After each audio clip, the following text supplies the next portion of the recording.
So I'm just going to do a relatively short 5-minute or so video of anchor points using this anchor board I've built behind me. So it's just about setups, okay, and tying in and all the different knots. It's going to be a short video, and I'm going to quite quickly rush over things like tying in on a figure of 8. But the point is you should be able to stop the video or pause it, rewind and replay certain sections so it can be at real time with you. All you're going to need to, if you want to practice along watching the video, is a couple of carabiners and a short length of rope.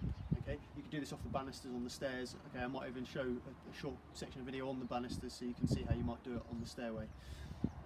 So as you play through the video, just stop it, go back and then tie in yourself, do it at real time, and hopefully you'll be able to practice some of these anchors. So to start off with, tying in using a re-threaded figure of 8.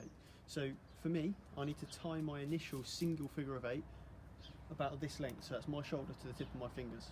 Okay, that point could be different for anyone. It could be from your nose to the floor, okay, if you're a bit shorter than me, or whatever. You need to work that one out for yourself. Once you've found out your length, you're going to take the rope and you're going to put one loop in it like so, twist it once more, take this tail and go through behind there, and you've got your single figure of 8. Okay, you're going to take this end here and thread it through whatever your first anchor point is, or through your harness if you're tying in, and then follow this like a train on the tracks back round, making sure the loop in the end here is as small as you can make it. So I'll show you just simply tying in. I'm going to take the end, I'm going to put it through my harness, pull it all the way through, and I'm then going to follow it like a train on the tracks around, making sure this loop's nice and small.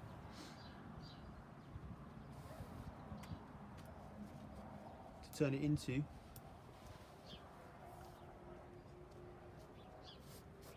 a double figure of 8 retied like so. Okay, that's how it should look before you dress it. And to dress it, I'm just going to pull this top this way, the bottom side that way, and then tighten it up so it's nice and neat. So there's our finished double figure of 8 retied. I'm going to take the tail then and pass it once, twice around and push it back through the 2 holes here. I'm going to pull on the tail while pushing this down here. So then I've got my stopper knot and figure of 8, and I need about 10 centimeters of tail. So this is maybe 5 centimeters too long on this one. So that's me tied in on one end. Okay, I'm just going to stop the video here and do a on the bite figure of 8. A figure of 8 on the bite is, so a bite of rope is a loop of rope. So starting with the termination, the end, what I'm going to take is a nice big bite or loop of rope, and then holding it as one piece, I'm going to cross it over, twist this loop and put the terminating loop through like so to make the figure of 8. Again, I'll dress it the same as I would if I was tying in, pull it nice and tight and finish it with a stopper knot again.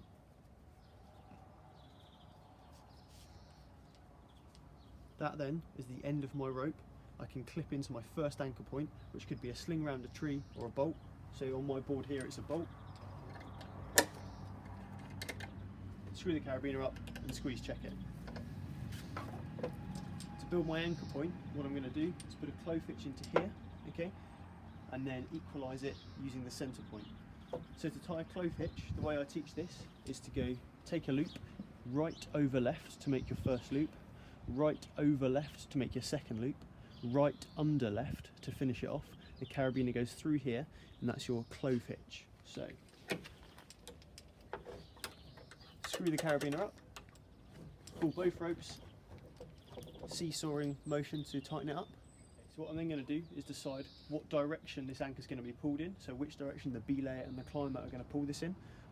This is a setup for a bottom rope, so for instance with a group, okay, I'm going to pull this in the direction it's going to be pulled in, isolate that loop just using a really simple overhand on the bite, and I'm going to clip my anchor point into here.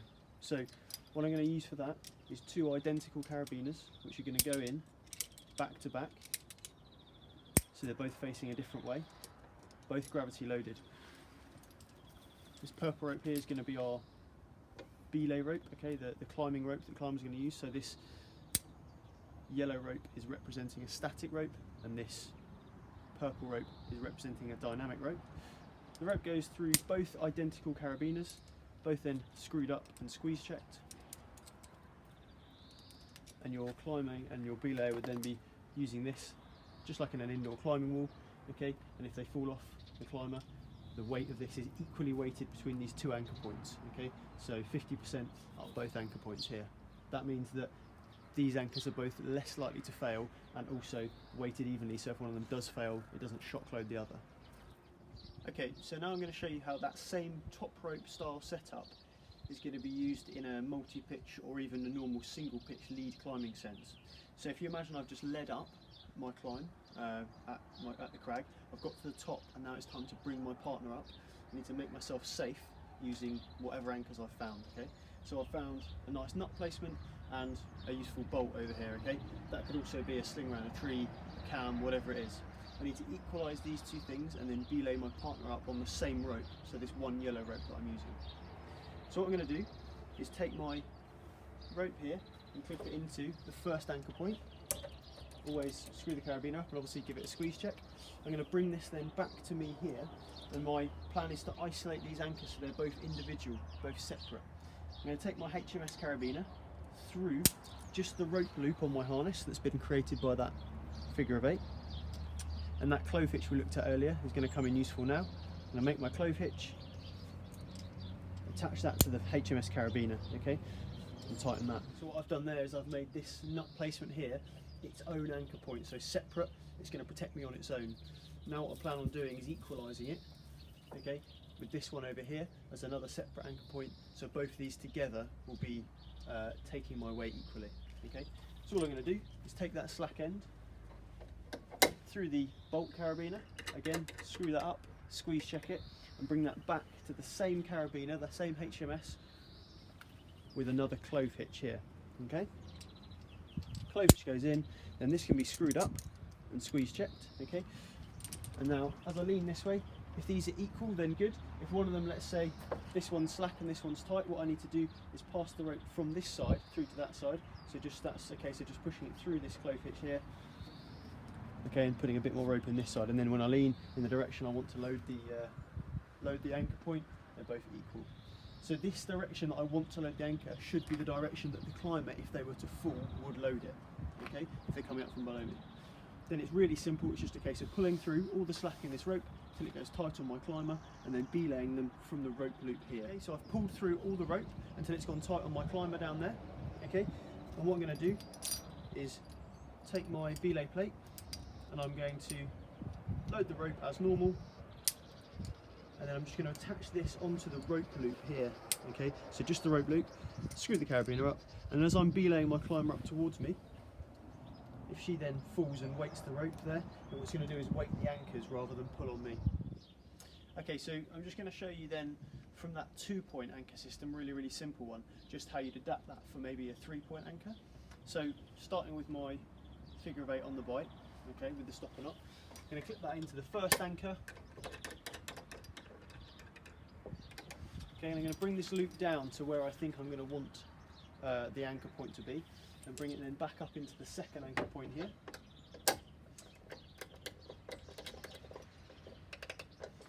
Okay, again bringing that down to where I think the anchor point is going to be, and up into the last anchor point here. Now what we're going to do on this one is I'm just going to put in that clove hitch.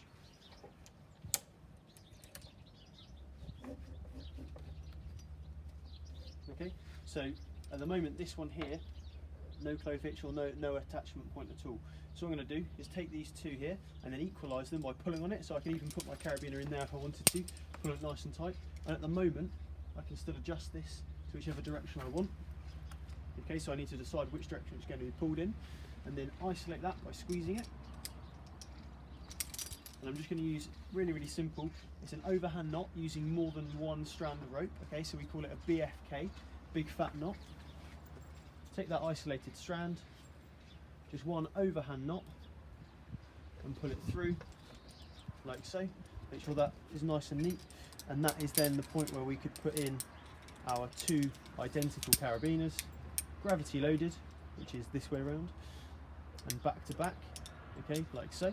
So if one carabiner rubs on the rock, the other one doesn't. And then take that climber's rope, that dynamic rope, and again clip it through both carabiners screwed up. Okay, with this yellow rope representing the static rope, that's then our equalised 3-point anchor system for top roping or bottom roping.